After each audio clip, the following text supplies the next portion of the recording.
Xin chào tất cả các anh em. Hôm nay thì mình sẽ giới thiệu đến tất cả các anh em cái máy hàn mic con V2000 của hãng Wellcom thì muốn chế sang cái lắp cuộn dây 15 cân.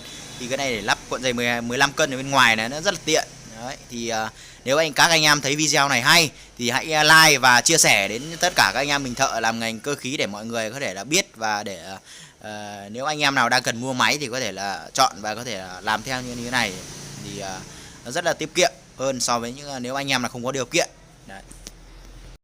Anh em xem video nhớ ấn nút đăng ký kênh để ủng hộ shop điện máy nha. Xin cảm ơn tất cả các anh em. Đây, hôm nay thì đến tận xưởng để quay cho anh em xem về cái bộ món chế từ máy hàn mic mini chuyển sang lắp cuộn một dây 15 cân. Anh em sẽ chế theo cái kiểu này. Cái này có thể anh em mình tự hàn được. Đấy, mình làm một quả lô. Đấy, đây là thay cho quả lô của nó. Quay. Đây là con V2000 của hãng Wellcom nhá. Giá của nó là 5,7 triệu. Đấy, anh em mình quan một cái lỗ nó ở kia. Đây để em lấy nét cho tất cả anh em xem. Đấy. Đây là cái lỗ nối mình tháo cái lỗ tiếp địa ra. Đấy. Đây anh ấy đang hàn ở dây 0.8. Hàn có dùng khí nhá. Đây cuộn dây. Con V2000 này nhiều anh em thì không lại nữa. Đây anh này dùng nó khá là lâu. Đây em quay cho các anh em xem.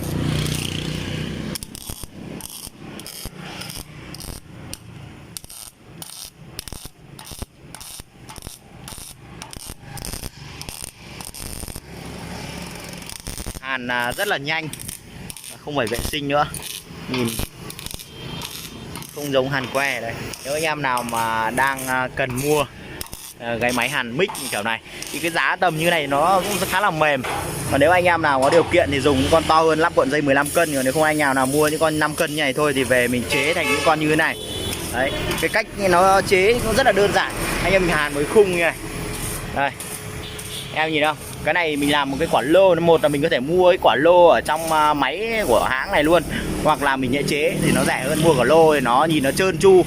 Thì cái cuộn dây nó nói thứ nhất là có những con máy rẻ tiền ấy thì cái motor kéo của nó thì nó hơi yếu, thì sợ là phải thay motor.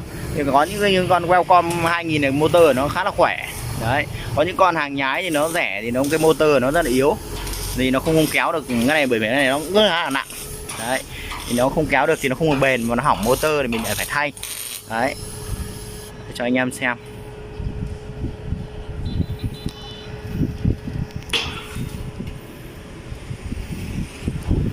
Súng nguyên bản theo hãng 3m. Ở đây anh ấy đang hàn, anh ấy vệ sinh lại. Anh đang hàn ở bộ cổng. Đây đó, xem các mối hàn. Hàn này thì nó khá là đơn giản, anh em nhìn nào. Đấy.